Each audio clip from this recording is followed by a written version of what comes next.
बिस्मिल्लाहिर्रहमानिर्रहीम। अस्सलाम वालेकुम नाज़रीन, आप देख रहे हैं हमारा यूट्यूब चैनल तिब्बे अल शफ़ा टीवी। मैं आपका मेज़बान हकीम मोहम्मद ज़मान हैदर। नाज़रीन, आज बात होगी मैदे पर।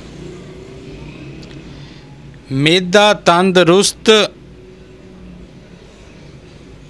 आदमी तंदरुस्त, मैदा ख़राब आदमी बीमार। मैदे को सेहतमंद तंदरुस्त बनाने वाला आज मैं नुस्खा बता रहा हूँ। अगर पेट में दर्द है, कै है, बद हज़मी है, तबखीरे मैदा है या फिर भूख की कमी है, इंशाल्लाह आज वाला नुस्खा जो बताऊंगा इन सब पर काम करेगा और पहली खुराक बताएगी भी मैंने कुछ खा लिया है। इंशाल्लाह आप बस चैनल सब्सक्राइब कर दें। नुस्खा मैं आपको बता देता हूँ। क्या लेना है?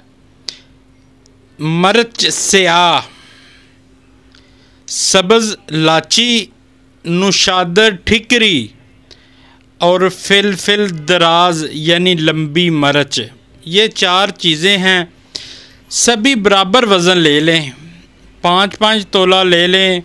इनको अच्छी तरह पीस लें, सफ़ूफ पाउडर बना लें और कपड़ छान कर लें। मुकदार हरा खाना खाने के बाद आधा चम्मच नीम गर्म पानी के साथ इस्तेमाल कर लें। इंशाअल्लाह ताला पेट दर्द फ़ौरन 2 मिनट भी ज़्यादा है, 1 मिनट में ख़त्म हो जाएगी।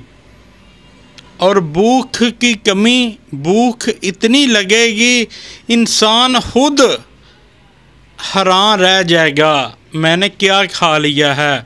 बस आप वीडियो को शेयर करें। अस्सलामु अलैकुम।